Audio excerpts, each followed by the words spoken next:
right, hi. We're going to get started. Good evening, everybody.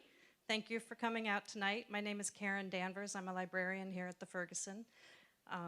If you haven't noticed, there are little snacks in the back. If you can stomach it after the conversation, help yourself or during. I'd like to thank Elm Street Books for coming and providing books for sale. Chrissy's right over there, and Barbara will sign them afterwards if you'd like. Tonight, we are thrilled to welcome author Barbara Butcher, former Chief of Staff of the New York City Office of the Chief Medical Examiner. She'll be in conversation with Michelle Clark, medico-legal, I got that part right, medico-legal death investigator for the Office of the Chief Medical Examiner in Connecticut. They will be discussing Barbara's new book, a memoir titled What the Dead Know, Learning About Life as a New York City Death Investigator. It has been called compelling, gutsy, honest, witty, compassionate, and raw, and Kirkus Review sums it up as a gritty, humorous portrait of a strong woman who found sobriety while working with the dead. Please join me in welcoming Michelle and Barbara.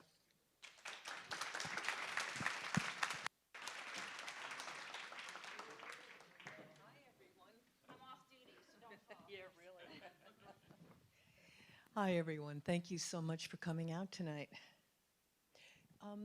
Karen, could you make that yellow light go off my eyes? Thank you. That's better. I can see you now. Good evening, everyone, and thanks for coming out, and thank you for joining us tonight. I have already read, how many of you have read Barbara's book? Fantastic, right? I'm a death investigator myself, so to actually read something that I've been thinking every single day and seeing it on pages was very refreshing for me, and probably grossed some of you out, but like Karen said, it's Barbara was raw, she's honest, and she tells you what it's really, really like. So Barbara, can you explain to everybody what a death investigator actually is? Because people don't really know what we do, and they don't know we're out there every day in the trenches. Yeah, we're the unknown job that no one ever wakes up and says, gee, I'd like to be a medical legal death investigator. Those of you who watch television, CSI, Law and Order, any of these things, you will sometimes see a medical examiner show up at the scene of a homicide, and they'll stand there for a moment, and then they'll poke their finger into something, stand up and say, yeah, about 3 hours, Jim, and 45 caliber. That's not true. That's not true at all. Medical examiners, forensic pathologists, they do autopsies. And they do autopsies on bodies to find the cause of death. So the body is on a table, they dissect it, they find the cause of death, and no way on earth are they going to go running out to a homicide. If they're going to drop their knife and run out to a homicide? No, you need someone else to do that. You need a medical legal death investigator, someone with a background in science, forensic science or medicine, who is trained in investigation. That's us. So we go out to the scene of death, we interview witnesses, we work with the cops, we examine the body, we examine the scene, take photographs, measurements, establish time of death. And what we get for our report does for the forensic pathologist is give them the manner of death. I mean, a gunshot wound is just a gunshot wound. Could be a homicide, suicide, accident. Not that many accidents and gunshot wounds, but, well, like the kid I saw out on Houston Street. He had bought his first gun, very proud, .32 revolver, Saturday night special, dirt cheap, $100. And so, like a cowboy, he was spinning it on his finger to show his friends. He had cocked the hammer and he's spinning it, and it flies off his finger, hits the ground, right on the hammer. So the bullet went right between his eyes. So his first shot was his best shot, was his last shot. The irony of that has always struck me.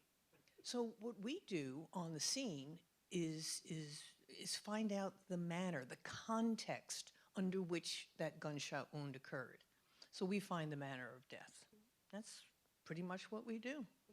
And we're basically the eyes, the ears for the medical examiners, because we're the ones at the scenes, they're not. So we bring all of our knowledge from the scene back to the ME so they can have an idea of what's going on. Absolutely.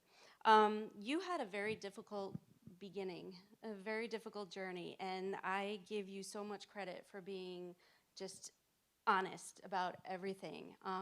Can you tell us a little bit about Sure, your but look at that beginning difficult journey? beginning. That got me a great job, It a great certainly career. did. So I had been a physician assistant working in surgery. Then I went into health administration, hospital stuff, blah, blah, blah, and I was bored. I was also a drunk. Um, I went through periods of drinking a lot, and then I started drinking a real lot. And I lost my good job and my beautiful apartment and my relationship and everything else. And I was, and all my education right out the window. And I was living in a 170 square foot studio and working off the books in a button store. What a life. And I was drinking every single night. A delightfully robust red wine, a Concha y Toro, it's called, $5.99 the half gallon.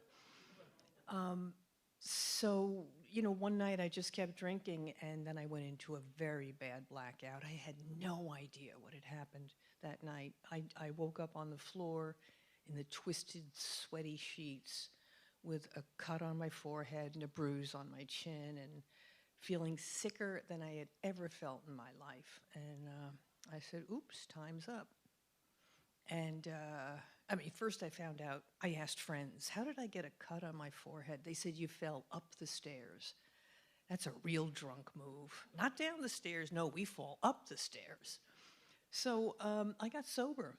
And one of the things you get when you get sober is opportunities to improve yourself and help. In New York State, they have a thing called EPRA, the Employment Program for Recovering Alcoholics. And I went there, and they gave me all the tests, Minnesota multiphasic, preferential Meigs, Breyers, Meigs, whatever the hell it is. All these tests, and at the end of it, the counselor said, well, Barbara, you should either be a poultry veterinarian or a coroner. I said, all right, why poultry? Why chickens? He said, Meat really. is meat, Yeah, meat is right. He said, he said you get too emotionally attached to your patients. And if you were with puppies and kittens, you'd be crying all the time. But chickens, the beady little eyes, the noise, nobody likes chickens. And I said, I'll take the dead people.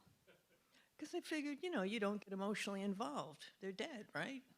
I forgot that they have families, but Yeah. then he said, why don't you call the one person in New York City who you think has the best job in the world? So I did. I called the chief medical examiner, Charles Hirsch.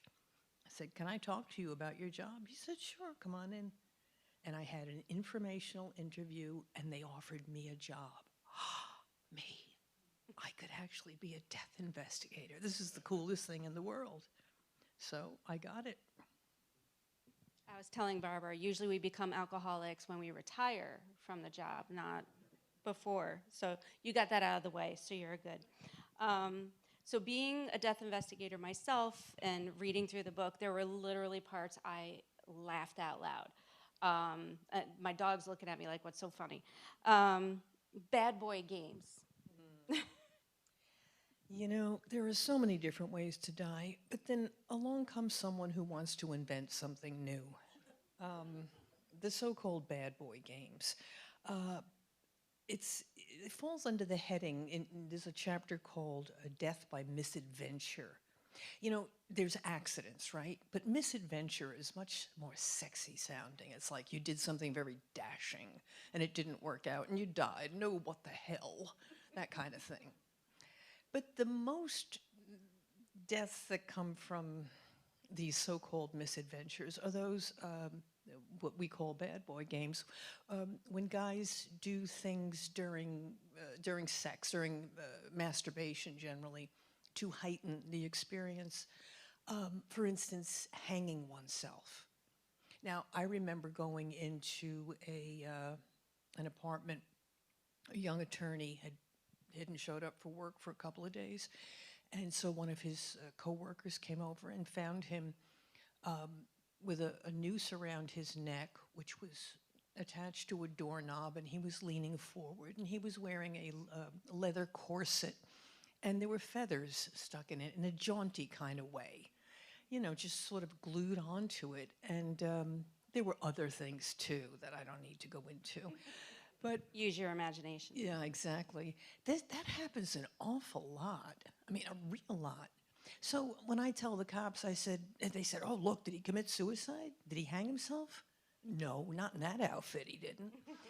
But, he said, they said, well, how could someone possibly hang themselves? It's so painful, gasping for air and choking. No, it's not. It's fun. I mean, don't try this at home, please. You need a professional to do this. But when people hang themselves in a suicide or in a bad boy game, it doesn't cut off the airway. It doesn't cut off the carotid arteries. You need a lot of pressure to do that. And that is pretty painful and awful. But to do it for fun, they use like a soft ligature, like a scarf or they even use like sanitary pads so that they don't leave marks. That's so embarrassing the next day at work to explain why you have ligature marks on your neck. But the way to do it is just enough to compress the jugular veins so you can still breathe and still get blood into your head, but the blood can't get out. And it builds up and up and up until the brain is like swelling and pulsing, and it releases endorphins. And it feels absolutely wonderful. I mean, not that I would know. No. But this is what they tell me. So people, when they commit suicide that way or when they play that game, people say, well, wait a minute, Barbara, if they do this for sex, for fun, why do they die?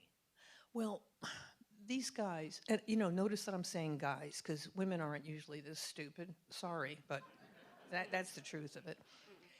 These guys, they'll rig up like a safety mechanism. Like they'll tie the end of the ligature around their wrist so that when they go unconscious, the arm falls and it pulls it open. No, it does not. No. You got to be real careful with this stuff. And I'm sure you've seen some interesting rigs. Oh, like I have. Yeah, really interesting rigs. Things like winches and things with boards that you turn and a crank and all kinds of stuff. If people put half that energy into working on relationships, they wouldn't have to be sitting alone with these elaborate things. Anyway, off that subject. Or we also call it death by stupidity. Yes. We already covered pretty much suicides. The smell of death, I get that a lot. Like, what does a dead person smell like? And I loved what you wrote. Could you share? Sure. To me, it's like a strawberry milkshake made with garlic. It's strangely sweet, but yet bitter. But then, there are other smells too, that not just decomposition, which is absolutely awful. My God, it's the worst, most horrible smell that you've ever smelled. And yet we have to deal with it. But there's the smell of blood. It's got like a metallic iron tang to it. And the smell of fear. I went into a scene once. It was called the Carnegie Deli Massacre in the papers. It was 5 people shot, execution style. And when I went into that room, there was a glass of red wine on the radiator as soon as I entered. And that like hit me in the face, the smell of wine. And then I smelled marijuana and I smelled urine because these 5 people had been lined up and hands tied behind their backs and shot, bang, bang, bang, one at a time. And I smelled urine because, they were frightened. And I smelled fear. It's like a metallic taste in your mouth and ripe onions, overripe sliced onions. And I have never gotten that smell out of my head, the smell of fear. Yeah. I don't like that at all. No, and you never will. No. And decomp like permeates everything on you. Like we could go to a decomp and then go into like a deli, and people are standing around you because everyday people don't understand what that smell is, and they're like, "What is that smell?" And I'm like, "Roast beef must be bad. I don't know." 'Cause, it's Yeah. or I'm sure you can find out. You open the fridge and you're like, "All right, something's bad in here." Oh, yeah. Like we smell it instantly, and it's something you just never get out of your head or your. Yeah, it's the real downside of the job. I mean, Yeah. I can walk any street in New York and point out a building where someone's decomposing. Yes. Dead man on 50th Street, it's just, it sticks with you. Or drive down the highway. Yeah, oh yes. And I'm yeah. like, not my state. Keep moving. going. You mentioned the stench of loneliness in your book as well, just like the smell of fear. And you said the stench of loneliness, no matter what, it's always going to come at the end for all of us. Yeah.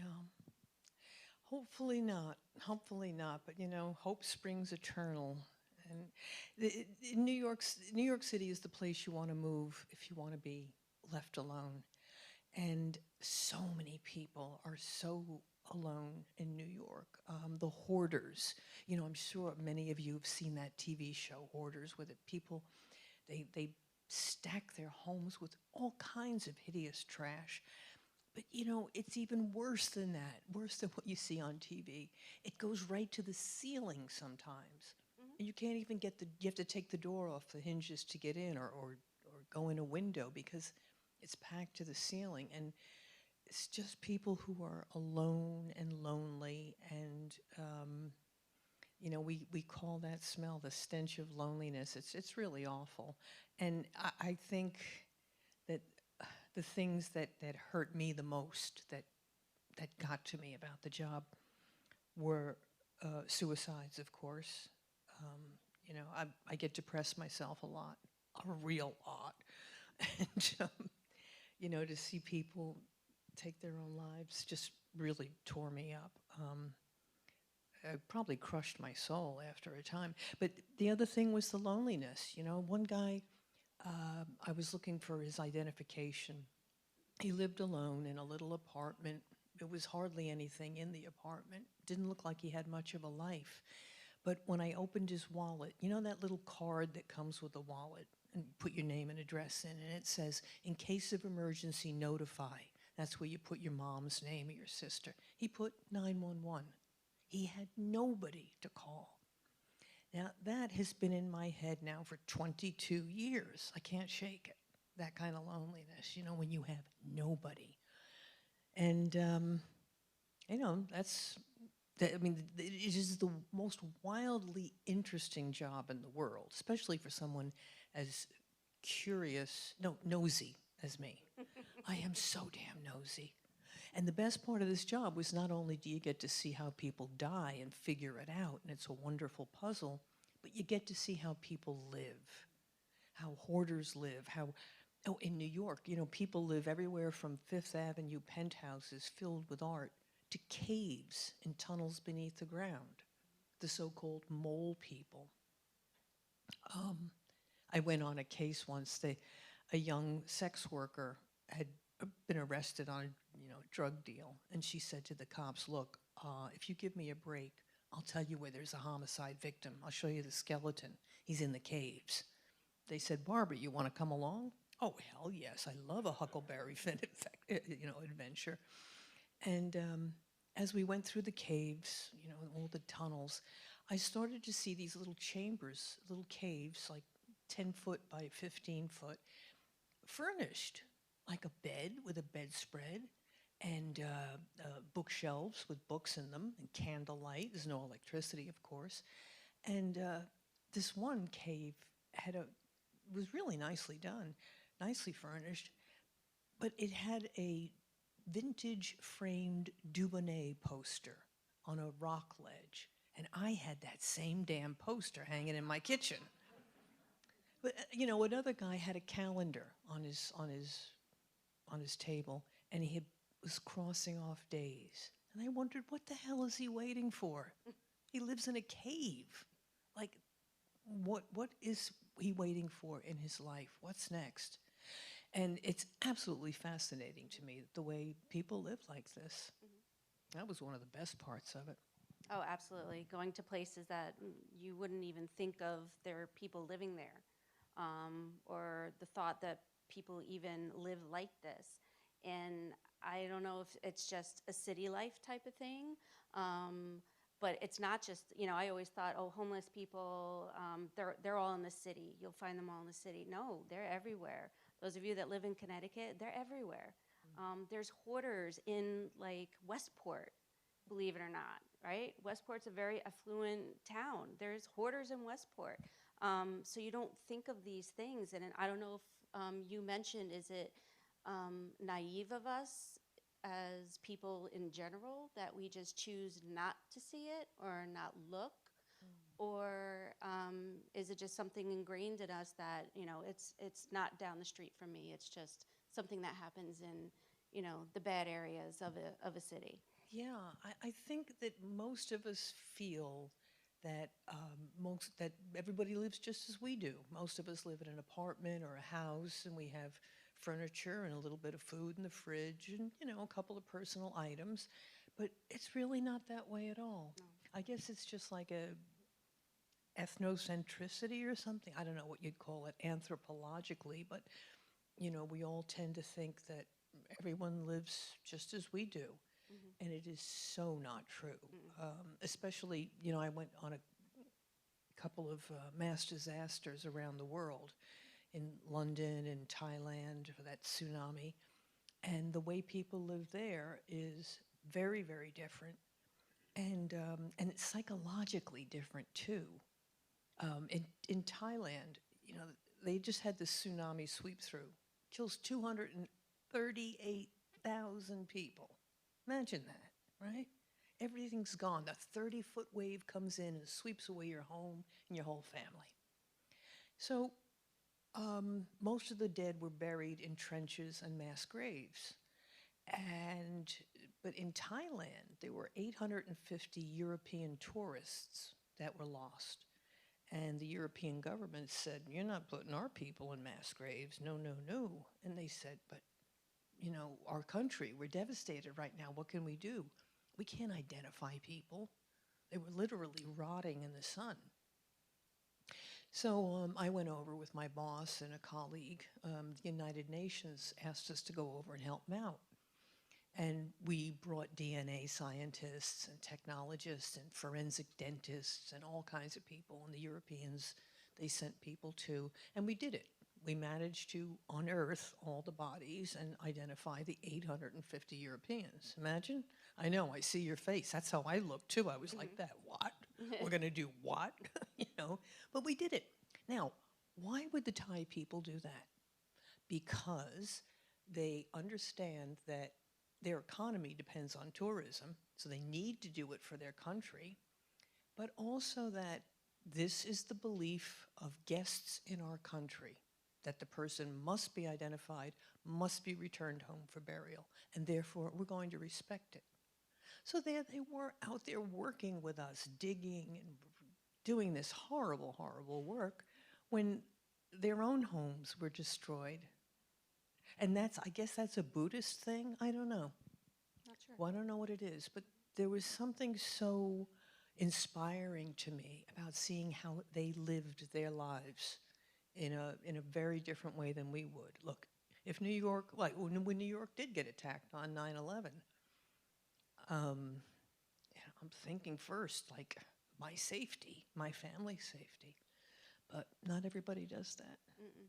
They're better people than me, that's for sure. Not true, not true. You said that there's kind of a curtain that we pull, and I mean we as like death investigators. So there's that curtain, and you called it the curtain between our work lives and our home lives, and I tend to call it work mode and mom mode, because I have 2 kids. And how we kind of put this wall up. Do you think it's something we do intentionally? Is it something we're just trained to do? What do you think? You know, when I first started the job and I was in training, one of my first autopsies I was watching was an 8-year-old girl who'd been raped and smothered and thrown in a garbage heap. And I was in anger, despair, grief, sorrow, horror. I was feeling all these things. So I asked the pathologist, I said, Jackie, how do you live every day, live your life when you see things like this? And she said, Barbara, when you leave here, you have to surround yourself with things of beauty, music and art and food and culture and love and all these things. You've got to be creative. It's the only thing that will forestall this onslaught of death and despair and destruction. Well, I listened to her, but I thought, nah, that sounds kind of hippy-trippy. I can't be doing that. Well, she was right. I mean, my God. What I did instead was I dropped the curtain. This forensic psychiatrist said to me, just drop a heavy curtain between you and the rest of your life. Just detach yourself. And Oh, it's easy. sure, Yeah. yeah. Just turn off. Turn it off, like a switch. But what I soon learned is that you can't turn off one emotion. You can't turn off grief or sorrow and then expect to go have love and a relationship with your friends. I switched them all off and I went numb. Eventually, I did the right thing. I went and bought myself a little house in the country, a little wreck of a place that I could fix up, and I had grass and trees and cats and a dog. And that was probably the thing that saved me, was just being able to be creative and live among, little The living. beings. Yeah, exactly, living among the living and out in nature. That made a big difference. Probably saved me. Absolutely. Let's kind of lighten it up a little. Oh, sure. With this I mean, book? it's good that everyone understands what we see on a daily basis, what we go through, how we have to separate ourselves from work and private life. And, I had to go from, a 14-year-old that hung themselves to coaching my kid's soccer game. And you can't flip that switch off. It's hard to have that transition in between. We also have very, very sick sense of humor. And I've had a sick sense of humor since I was born. That's just, I got that from my dad, who he's sick in general.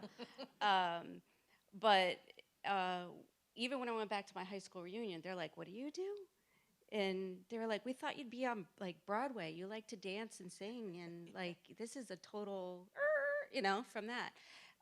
So our sick sense of humor, and sometimes it can sound like we're disrespecting the decedent, or we're disrespecting the circumstances. But that's not true. That's how we deal. So you had some hysterical examples in your book of how you needed the cops there and how you joke around with the cops. And the cops are the same way. They have a sick sense of humor too. They're the Can worst. you bring the audience into our sick sense of humor world a little? Sure. I mean, just imagine it's Christmas Eve, it's my birthday, and I'm pulling up to a swamp in the South Bronx where there's two ice chests full of people, chopped up people. And, they're like, Barbara, what the hell are you doing up here slumming in the Bronx? I'm like, I wanted to see you guys for Christmas. I thought we could get together, have a good time. They go, yeah, we brought snacks. And then he says, oh, look, voila. And open up, and there's chopped up human being. And I said, oh, damn. And I start digging in the pile there. And I said, Jimmy, could you give me a hand? Oh, wait, never mind, I got one. It's stuff like that. It's silly stuff. It's awful. But, it clears your mind for a minute, because if you stand there and think about what it's like to be chopped up, then you're not going to be able to function. My duty was to the decedents and to their families to get answers for them and get justice for them. So if I had to have a little laugh or make a few jokes to get through it and then ease the emotional burden away off me, then that's what I had to do. to do my job, you know? But I mean, we always had, I'm sure you have this too, the top this stories. Oh, gosh, yeah. Yeah, I was telling him about in the Marriott Hotel, Midtown Manhattan. Guy jumped off the balconies, all the way down, and just was in a million pieces. And I accidentally stepped in his liver. And, I mean, that's awful. I went to the ladies' room. I took off my boot. I was cleaning it out. I have a shield hanging around my neck. And some woman came in to do her lipstick. And she's like, what are you doing? I said, honey, you don't want to know what I'm doing. You don't ever want to know what I do. And when I tell the guys at the office, they said, oh, yeah, I got a better one. A guy says, I want a new apartment. He goes to a real estate agent, and he says, I want something on a very high floor with a balcony, nice and open. And the lady said, sure. She took him to see 2 apartments. He said, no, this won't do. It's too low. And this one, no, the balcony is not that accessible. The 3rd apartment, he said, oh, this will do beautifully. Great balcony, nice high floor, get a good view. She said, oh, goody. And he took a running start and ran out on the balcony and jumped right over the side. And that poor real estate woman, I can still picture her like this. She'll be in frozen shock for years. Probably the rest of her life. Yeah, probably. She probably right? doesn't sell high rises anymore. Yeah, oh, Yeah, I'm sure. I'm sure she left She the sticks to the business. low floors.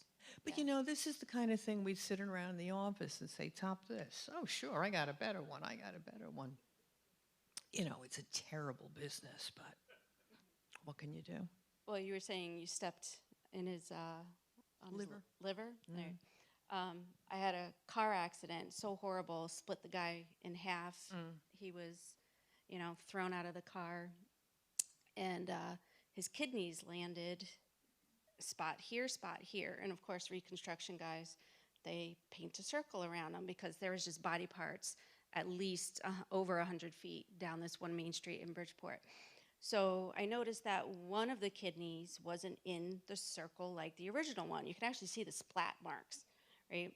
So I'm like, did someone kick the kidney by accident? Like, what's the story? Because it's not in the little circle anymore.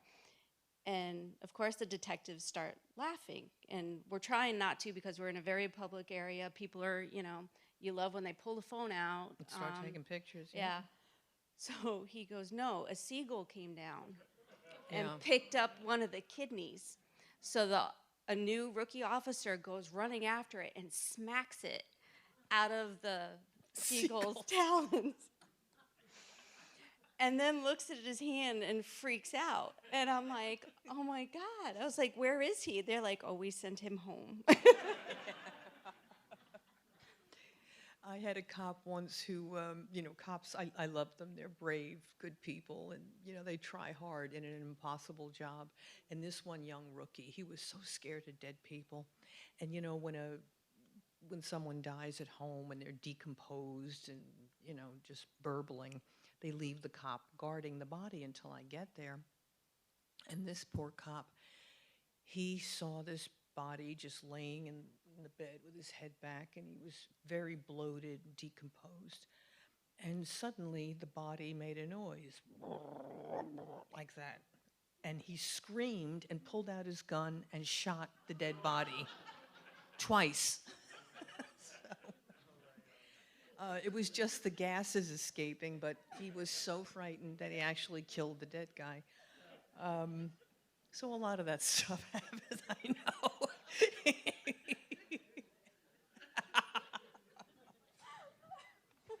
That's the best one yet. Yeah, that's you topped it. You topped it. I topped it. It's not all fun and games, though. No, it's not. No, I mean, look, we're laughing, but it's this book is a memoir of the things I've seen and what it did to me, but more importantly, what I learned about people. I'm privileged to have seen their lives and their deaths, to have seen how people live, why they die, and to see them in this most vulnerable and personal way. And I learned so damn much, and it got me through some very, very dark times. I think you asked me before about 9/11. You know, the attack that day ruined everything for all of us. You know, our sense of strength as Americans, of invulnerability, of safety. It ruined my job. You know, I was at a point where one death, two deaths a day was bothering me. Now the universe smacked me in the face with 3,000 deaths all at once. And I heard somebody say, well, one death is a tragedy and 1,000 deaths is a statistic. Well, let me tell you, when you are crawling through the rubble of a destroyed building and it's burning and smoking and you're looking to pick up small pieces, the remains of human beings, and you find a calendar that says lunch with Jim, 1 o'clock Tuesday, or the graduation picture from 5th grade of somebody's kid, or I found a desk set with the pens and a golf ball mounted on it, like the souvenir of a hole-in-one. Just those little things that identify our regular, everyday life, our friends, our family, our work, just those small things. Those things hit me so damn hard. And I knew, you know, forever then that there's no such thing as a statistic when it comes to the death of a person. Each one of us matters.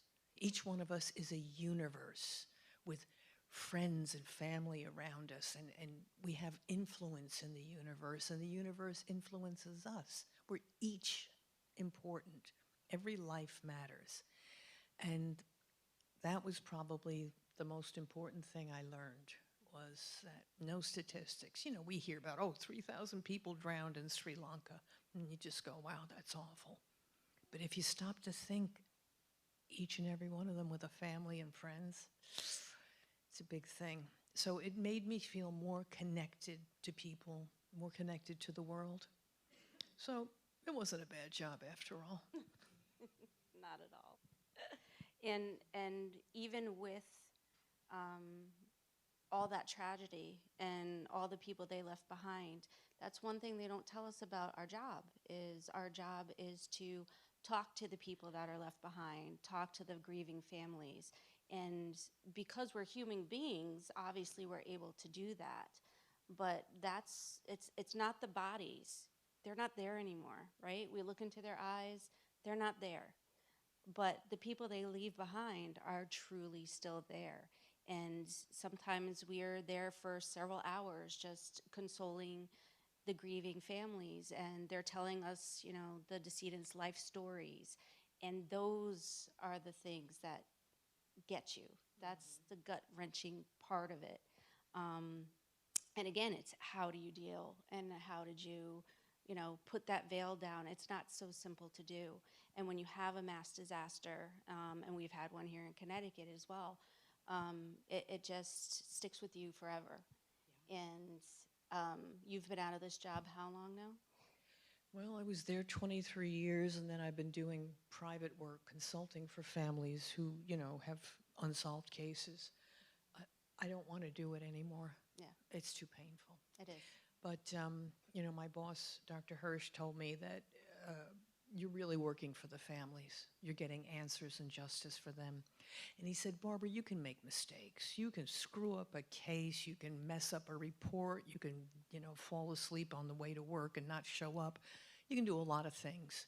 But the first time that you are ever unkind or untruthful with a family, you're done forever, because they are all that matters. And there was early on in the job, a family came to me and said, look, my brother died in a fire. Can you tell me, did he suffer? So I said, let me just check the chart and let me get right back to you. And I went to Dr. Hirsch and I said, what should I do? Should I lie? Tell him no? He said, no, because if you lie to a family even once, everything else you say is suspect. You never, ever lie. You don't have to, embellish, or you don't have to be too distinct about the details, but people can accept the truth. It's what they imagine is much worse than what's real. So I would tell them, Look, he died of smoke inhalation, which was no doubt very uncomfortable, choking on the smoke. And he did have some small second-degree burns on his hands. They were painful. He probably lived for 3 to 4 minutes. And so, yes, that was, that must have been painful. And they're like, okay, all right, I could deal with that. But just imagining anything else is too horrible. So I since then I never ever lie, even about little things to children, which you need to do really to have children. But I've managed to find a way to tell them the truth. Or either that or I leave. I just go home, to my grandchildren. Oh, I got to go now. I can't talk about that. Oh, no, I'm brutally honest. My son at one point when he was like 14, 15, I want a motorcycle. I'm like, come here. He goes, are you going to show me pictures of dead people that died on motorcycle crashes? Yeah, 27 of them. Let's go. Yeah. Guess who doesn't have a motorcycle? Yeah. Yeah. Organ donors, we call them. Yes. Motorcycle riders. Yeah. Should we take some Yes, Barbara, it's been a pleasure. I would love to open it up to questions. I'm sure there's a lot. Sure, hi. Karen is coming with the microscope. Microscope, yes. We're going to check the DNA of every single person. Oh, I in this- worked today.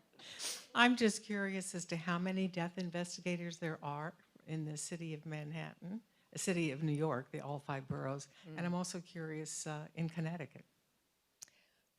Gosh, in my day, there were 35.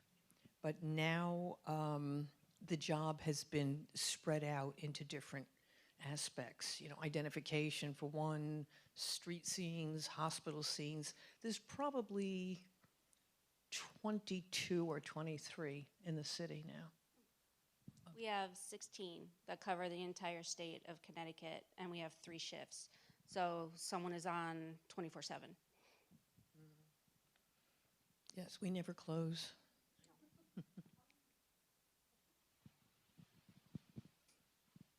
Do you coordinate your work with the University of New Haven, with the School of Criminal Justice, to kind of work with them at all? Here in Connecticut? No, we're a separate agency. So the medical examiner's office, we have one medical examiner for the entire state of Connecticut. So we don't coordinate. We have a state laboratory where all the evidence goes to. The University of New Haven is just an academic setting.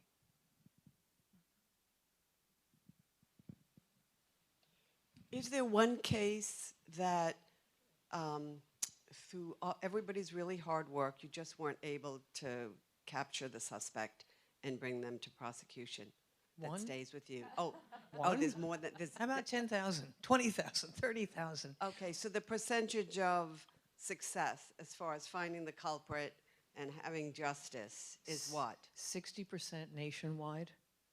I'm surprised it's even that high, yeah. Yeah, it depends on the city, the county.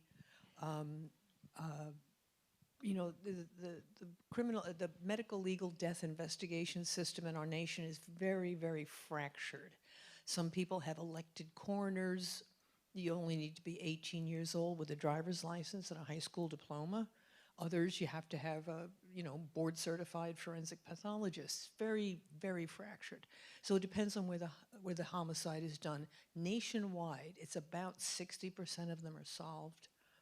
So depending on, if you want to get away with murder, go to Go out west. North Dakota. Yeah.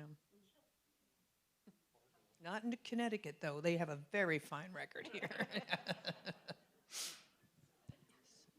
Hi. Over here.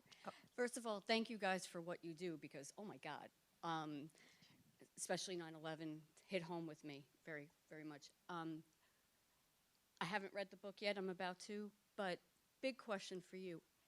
You started because you had been drinking ahead of time. How did this job not drive you right back to it? Aha, there's the point of the book. I am incredibly lucky. I'm lucky for the support of AA and friends, and I'm lucky that I found, and I'm not a religious person, but one night I was at a horrible, horrible rape homicide, and where the girl was set on fire. And the cops, we went up on the roof to take a little break, just, get some air. One of the cops said, "Barbara, we're going to go out to the bar. Why don't you go with us? Because, we're all going to need a drink tonight." And I thought, yeah, I need to be with these guys. I need to be drinking. I need to be joking. I need to be talking. I need this so bad. And I went to the edge of the roof, and I just looked up at the sky, and I said, "Can I get some help here?" And nothing happened, but I just the act of asking for help, I just felt a little bit more peaceful, a little more calm. And I said, "No, guys, I have to get back to the office. I'm going to skip this one." But, sometimes it's not just one day at a time. It's 1 hour at a time. And it's been, 32 years since I had a drink. So, boy, did I get lucky. Really lucky.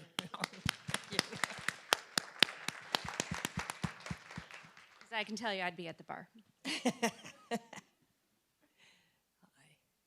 You talked about your consulting practice. Does that mean what's a case, for example, without details, that somebody comes to you and says, "Help me"? Most of the time, I am hired because a family cannot accept that their child committed suicide. It is so shocking and angering and just so much grief to think that your kid would kill himself. How could they do that? And so they don't believe it. And they will come to me and ask me to reinvestigate, to go over all the autopsy notes, all the police interviews, the scene photos, everything, and see if I can find anything that says it's not a suicide. Now,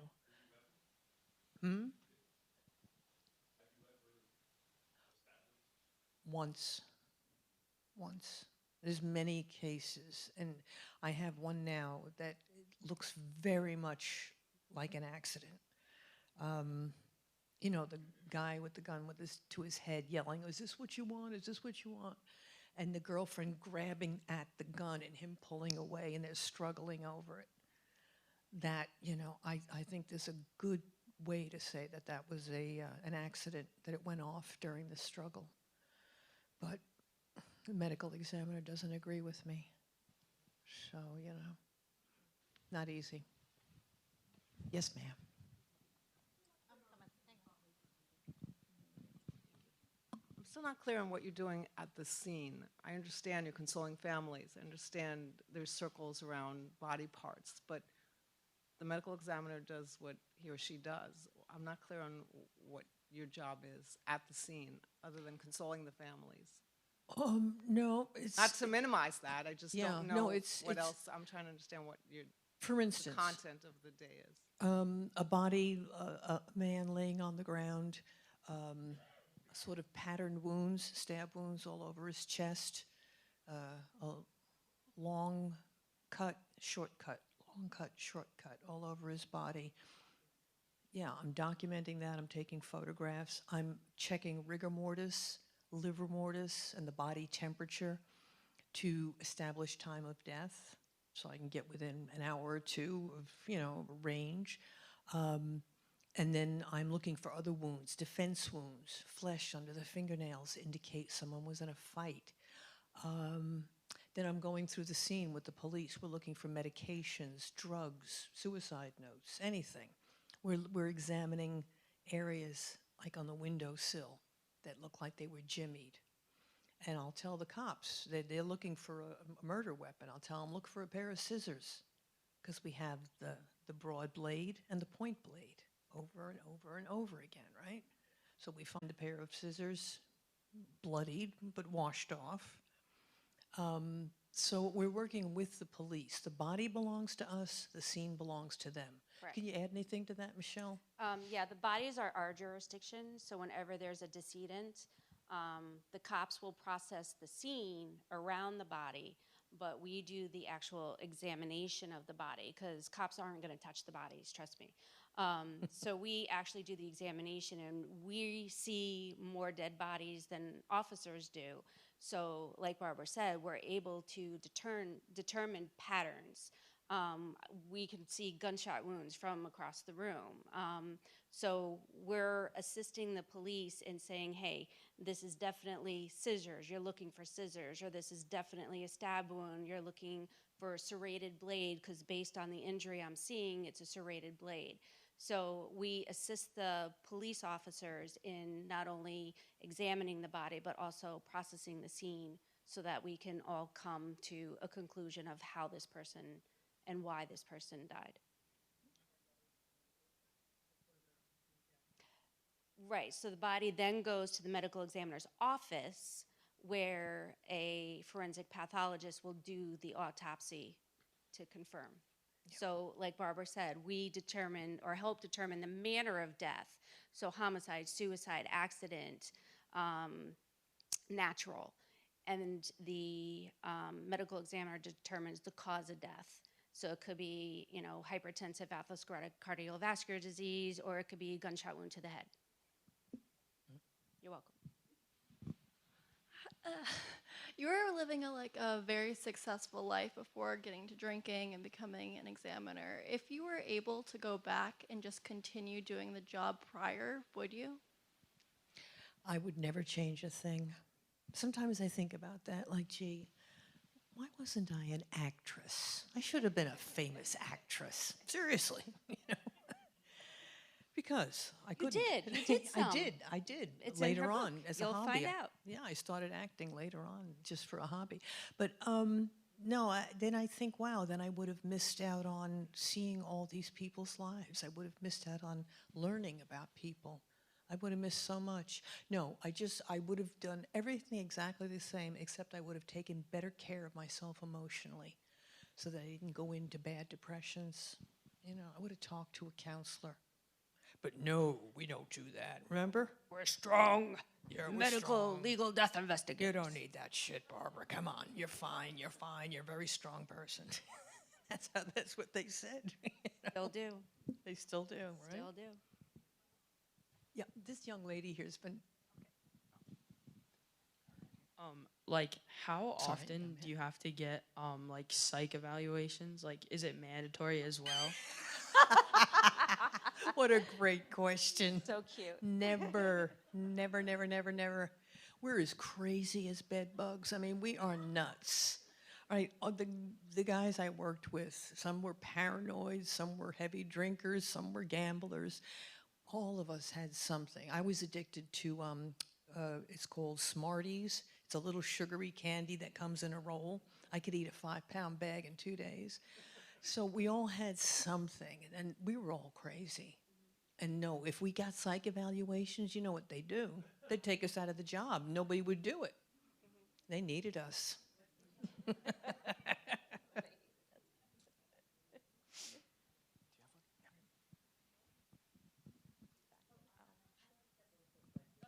Oh, hello. Hi. My name is Henley, and the question is a little bit off like the book. It's more like a general writer's question, but I'm sure you probably had writer's block before. How do you deal with that? Ay, ay, ay, did I have writer's block? Let me tell you, when I started writing this book, I thought, you know what, I'm just going to write about all my interesting cases. And my editor looked at it, at Simon & Schuster, and he said, where's you? Where are you in this?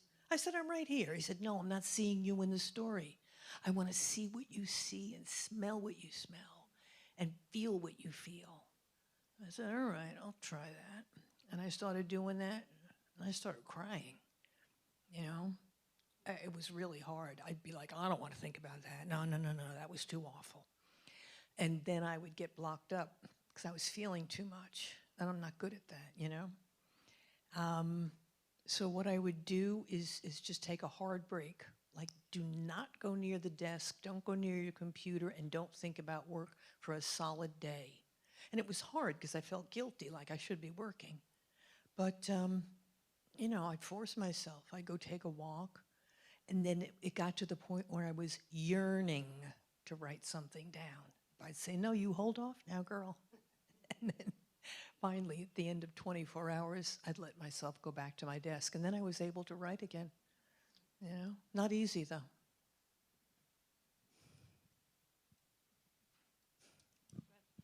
Oh, thanks. It's sounds like you learned from your Dr. Hirsch, but is there official training for what you do? Oh, Or sure. is it mostly on the job? You have to have the appropriate background in forensic science, forensic anthropology, or medicine. I was a PA. And then I had 3 months of on-the-job training where I went to every single death in town with a senior investigator who showed me the ropes.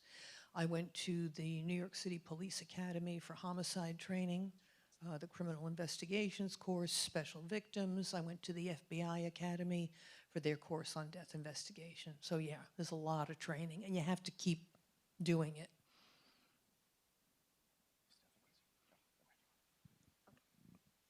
Hello, my name is Amisa, and I'm a psychology major. One of the career paths that I was looking into is forensic psychology, and I was wondering if you work with a few people that specialize in that career, because I know it's really new. So yeah, that was a question. Yeah, I had a friend who was a forensic psychologist. In fact, my partner now studied forensic psychology and took a job in the prison and then immediately said, holy shit, what am I doing with these people? This is not the life I want. If you want to be a forensic psychologist, I strongly suggest that you do some kind of, what would you call it, internship or something where you can check it out first to see what it's like to be with the people who commit these crimes. You'll see in the book, I write a couple of chapters about my experience with serial killers, getting to know them, getting to sit with them. It is some scary stuff. So I think it requires an enormous strength of personal psychology, of knowing yourself and understanding yourself, and a great belief in that people are generally good. Because once you see a bunch of evil folks, it's real scary. So I wish you the best of luck with that. It's an exciting field, but please check it out before you get in there. Thank you. Sure. Would you say you're more of a pessimist by No. nature because of the job? I'm hyper vigilant. I'm a lunatic. I'm a control freak. I want to put chips implanted in my grandchildren because I'm afraid of everything all the time. I have enormous PTSD, which makes me pessimistic, but yet my heart keeps saying, wow, look, there's so much good in the world. There's so many good people out there, and there's so much joy to be had. So I struggle between the two. I'm a control freak, lunatic, joyous person. How's that? Perfect sum up. Perfect sum up. Thank you. Thank you all. Thank you all so much for coming out tonight. Thank you.